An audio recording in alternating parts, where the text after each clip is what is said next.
The presence of this portrait of Dr. Benjamin Elijah Mays will have an obvious physical impact on the space in Swift Hall. I think on the one hand, it's serving as a long overdue reminder of the important impact that alums have after they leave this institution. In the spring every year we honor distinguished alums, and in fact Benjamin Mays was honored as an alum in 1949. He was the third one to be recognized in that way. But in terms of actually having a physical representation of the kind of work that they're doing on the spirit of this place is important.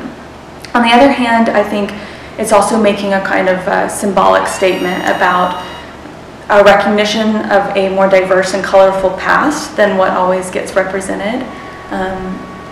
And also our interest in kind of cultivating a conversation around community and diversity and collegiality. There's something about the Mays legacy in our student body and also in the spirit of democratic change that I think we can use at this moment in time to foster new and exciting and rigorous conversations about race in our classrooms and across the university.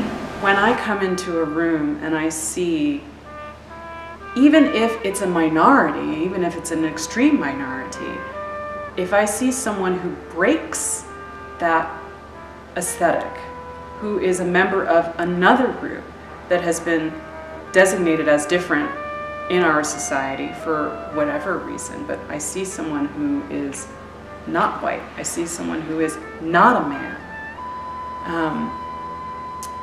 the possibility for me to enter into the site of the institution and the possibility for me to work within that institution, with that institution, and the possibility for me to identify with that institution increases tenfold. It's the first time a person of color is reflected in these portraits that we're also familiar with, who recognize former scholars and faculty members of the Divinity School. Dr. Mays was the first African American Ph.D. alumnus.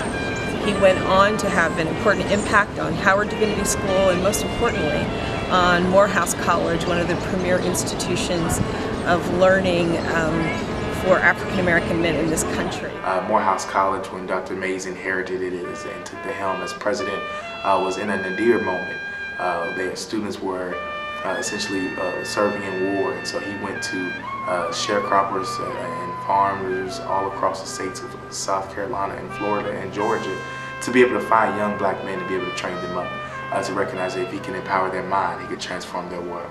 And so I think this portrait, to me, is a reflection of a global consensus of a global man who was birthed through the University of Chicago Divinity School to be able to transform communities and societies and people all over the globe because of the academia and intellectual stimulation he received here at the University of Chicago. And for myself, it's really important, being a student, part of a minority here at U Chicago, that really shows the true spirit of what collegiality and what a university has to be, in the sense that the work of Professor Mays really opened a path among a world that closed its doors.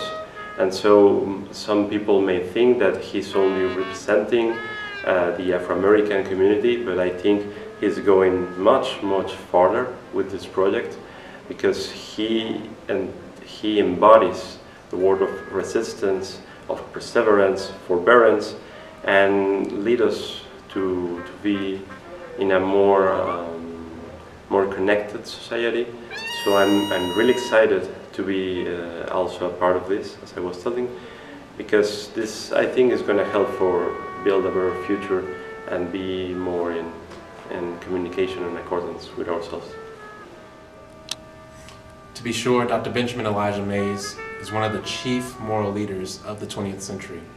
A poor young man born at the turn of the century to sharecroppers went on to inspire thousands of men and women by marrying academia and social justice in order that we can all go a bit higher in our pursuits for excellence.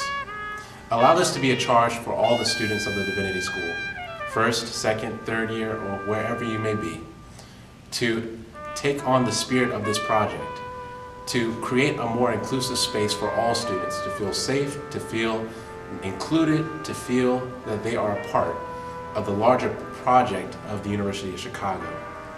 Dr. Benjamin Elijah Mays said that no man or woman should feel content where they are, but we should always strive for the better. And this is an opportunity to strive for the better for all students.